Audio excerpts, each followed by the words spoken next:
Welcome back to the potting shed, friends. The afternoon sun is spilling through the glass right now, casting a warm, golden glow over the wooden workbench. It is so quiet here today. Just the distant hum of garden bees and the rich, comforting scent of damp potting soil. Take a deep, slow breath with me. Pour yourself a cup of tea, settle into your favorite chair, and relax. Have you ever walked into a beautiful nursery, your eyes catching the cascading velvet green leaves of a pothos or the deeply fenestrated leaves of a giant Monstera? You reach out to gently touch a leaf, and then you see the price tag, $50, sometimes even $100. Houseplants have become such an incredible, expensive luxury. But what if I told you there is an organic cheat code built right into the fabric of nature? A way to bypass the nursery entirely. By the end of our time together today, you'll know exactly how to turn one single plant into 10, 20, or even 50 new plants for absolutely free. I call it the Snip and Dip method. It is a masterclass in what we might playfully call horticultural hacking. We are going to break down the exact steps to ensure a 100% success rate, giving you the confidence to multiply your indoor jungle with nothing more than a pair of scissors and a simple glass of tap water. There is something deeply mesmerizing about water propagation. I have a row of upcycled jam jars sitting on my windowsill right now. If you look closely at them as the light hits the water, you can see a high-speed ballet of cellular regeneration happening in slow motion. Delicate, crystalline white roots are slowly reaching outward, stretching into the clear water. It transforms the mundane waiting period of gardening into a visually stunning science experiment that happens right in your kitchen. To truly master this, we need to understand the why behind the how.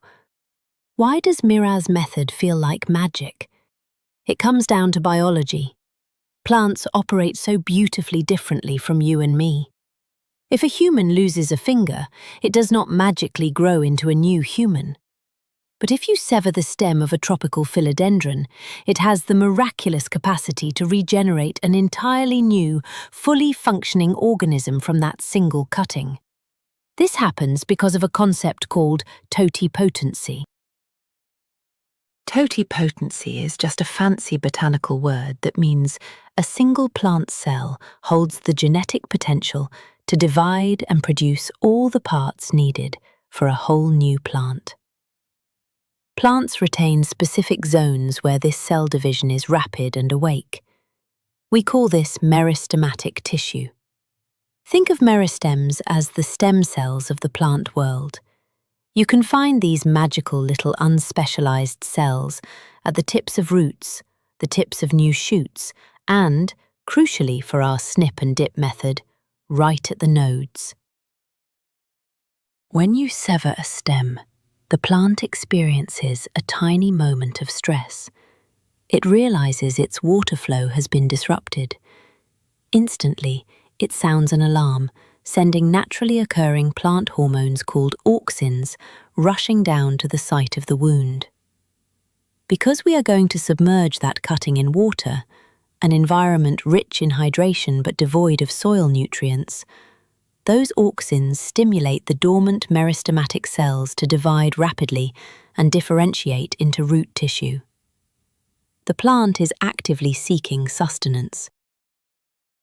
So, how do we execute this perfectly? Let's walk through the steps together. Step 1 is selecting your mother plant. A cutting will directly inherit the health of its parent. If the parent is sickly, limp, or pest-ridden, the cutting will struggle and likely rot. Make sure your mother plant is beautifully hydrated the day before you take cuttings. Plump, water-filled stems root so much faster than flaccid ones. Look for a vibrant, actively growing vine with plenty of that youthful energy. Step 2 is crucial, my friends. Sanitizing your hardware. In the hacking world, clean code prevents crashes. In our gardening world, clean shears prevent bacterial infections. The single biggest reason a cutting turns into brown mush is the introduction of nasty bacteria right at the wound site. Take a moment to wipe your bypass pruners, or even a simple craft knife, with a little rubbing alcohol. It is a small gesture of care that guarantees a pristine, healthy start for your new baby plant. Now for step 3, finding the node and making the snip. This is the crux of the magic. Trace your fingers gently down a healthy vine. Find where the leaf stem meets the main vine. That little knobby joint right there. That is the node. Sometimes you can even see tiny little brown bumps waiting there. Those are baby aerial roots just begging for a drink of water. We need to make our cut approximately 1/4 to 1/2 of an inch below this node. Cut cleanly at a 45-degree angle. Why do we cut there? Cutting too close can damage the delicate meristematic tissue we just talked about. Cutting too far down leaves a long tail of bare stem that contains no root-producing cells, and that tail will inevitably rot in the water. We angle the cut to give the plant maximum surface area to drink from. It should feel like a crisp, satisfying snap when you make the cut. You are separating a tiny piece of life, holding a brand new future in the palm of your hand. Step 4 is the dip. This is where the aesthetic beauty of the hobby truly shines. Gather up your clear glass vessels, upcycled jam jars, test tubes, or antique glass bottles all work wonderfully. Clear glass lets the sunlight in and, more importantly, lets you watch the daily progress. Fill your jar with room temperature water. If your tap water is heavy with chlorine, just let it sit on the counter overnight so the chemicals can gently evaporate. Step 5 is placement. Light and warmth are the engines of cellular division. Place your little glass jar in a spot with bright but indirect light. Direct, harsh sunlight will heat the water too much, effectively cooking your fragile cutting, and it will trigger massive green algae blooms. We want a cozy, warm room temperature, somewhere between 70 and 80 degrees Fahrenheit. Now your job is simply to wait. And while we wait, let's talk about what is happening invisibly beneath the water. If we could speed up time, here is the gorgeous sequence of events you would witness. For the first 3 days, the plant is in triage mode. It seals its wound.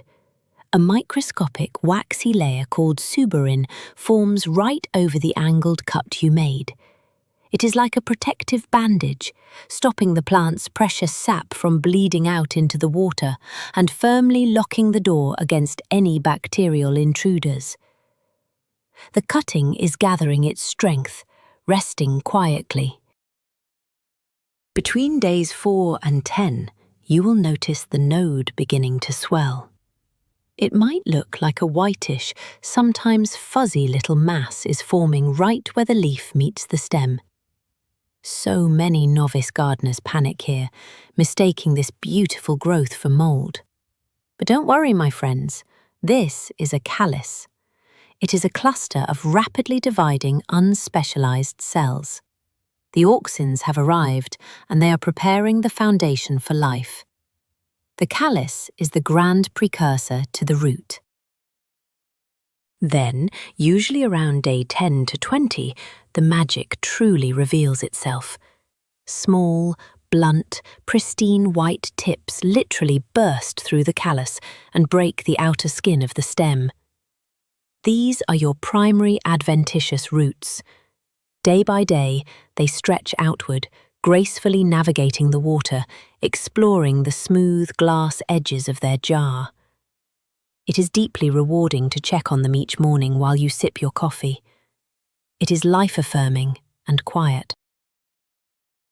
As the month rolls on, those primary roots will begin to branch out sideways.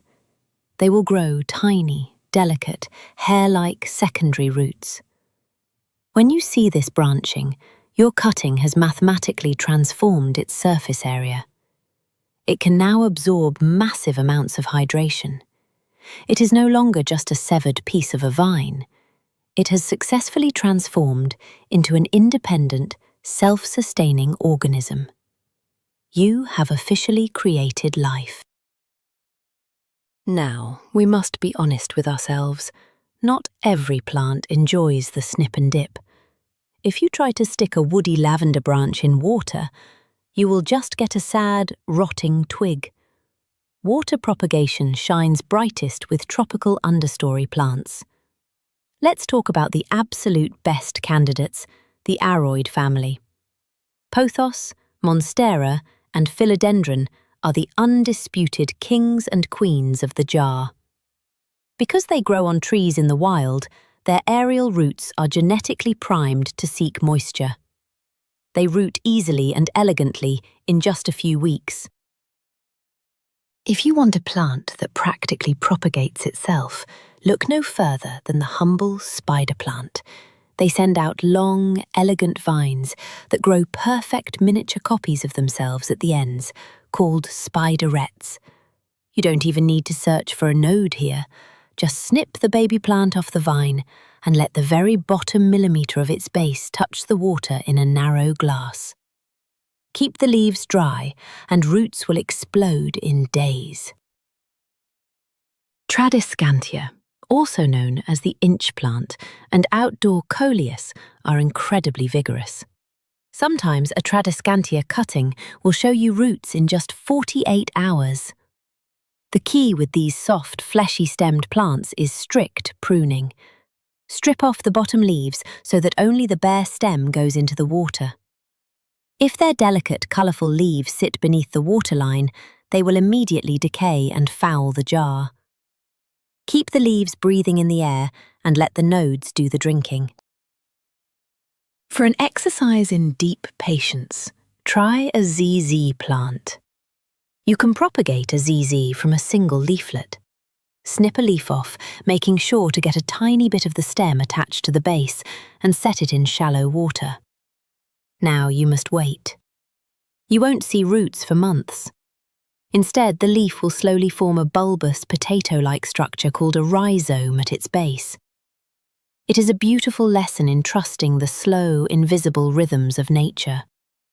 Eventually, from that tiny potato, a brand new, bright green shoot will emerge into the light.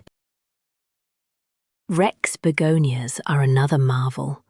You can cut a single leaf into wedge-shaped pieces, making sure each piece has a thick vein, and stand them in water. The veins themselves contain those magic totipotent cells and will grow tiny plantlets. Woody tropicals like the Fiddle Leaf Fig or rubber tree take a bit more care. They bleed a sticky white latex sap when cut. Let that sap dry and callus over for an hour before putting them in water, and give them a warm seedling heat mat to coax those stubborn roots out of the wood. Once your jars are full of gorgeous white roots, we reach a critical juncture in our horticultural hacking journey. We must understand a fundamental botanical reality. Roots grown in water are completely different anatomically from roots grown in soil. Because water roots grow in an environment with zero friction and endless moisture, they develop into highly permeable, fleshy, brittle structures. They do not need to fight through heavy clay, so they lack a tough, woody exterior, and they do not grow microscopic root hairs.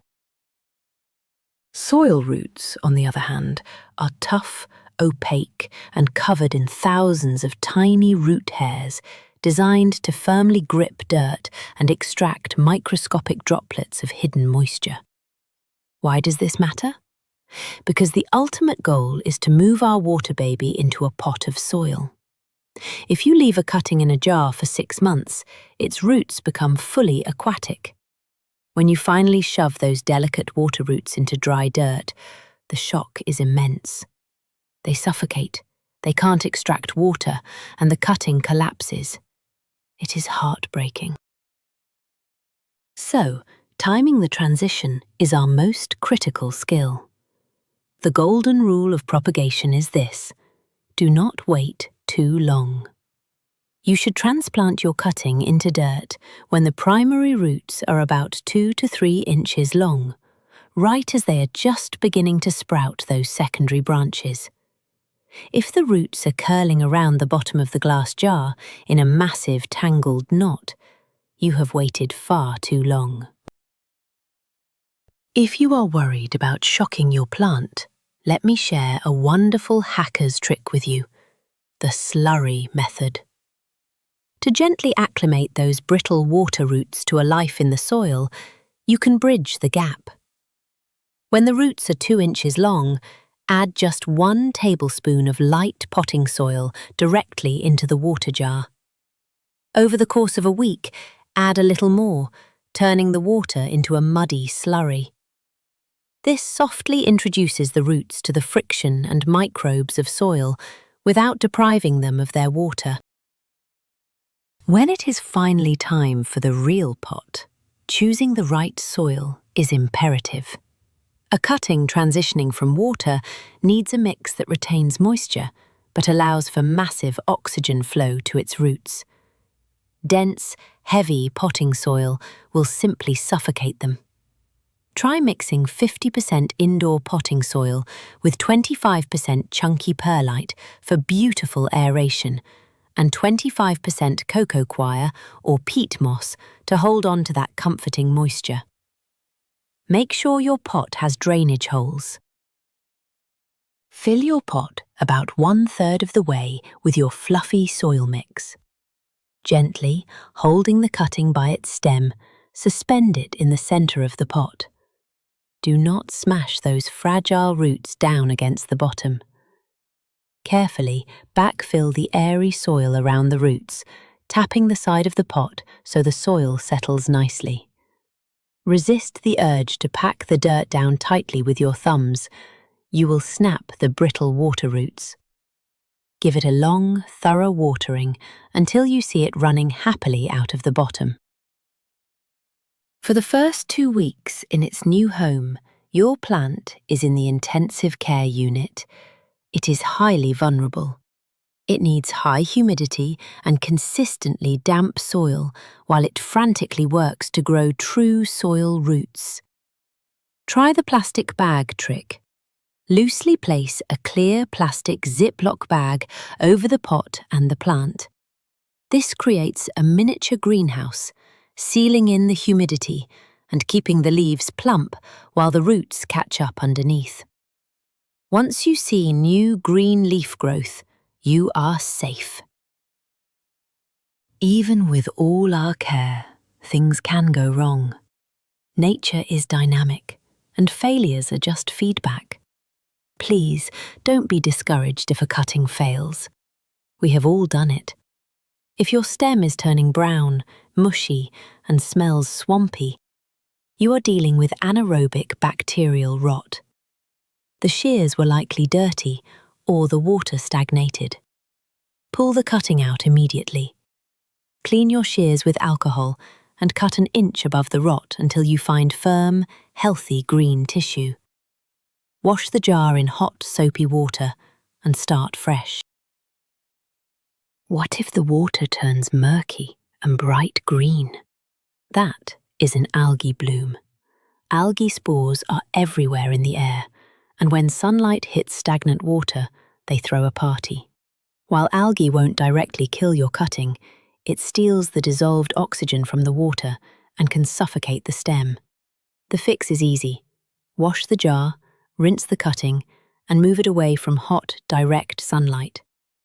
You can even use an amber glass or ceramic jar to block the light from hitting the water. If the lowest leaf on your cutting starts turning yellow and falling off, don't panic. This is called senescence. Your cutting currently has no roots to draw up nitrogen from soil. To survive, it is cannibalizing its own older leaves, pulling the mobile nutrients out of the bottom leaf and sending them bravely down to the node to build new roots. It is a beautiful sacrifice. Just make sure the plant has enough indirect light to keep photosynthesizing, and it will be fine.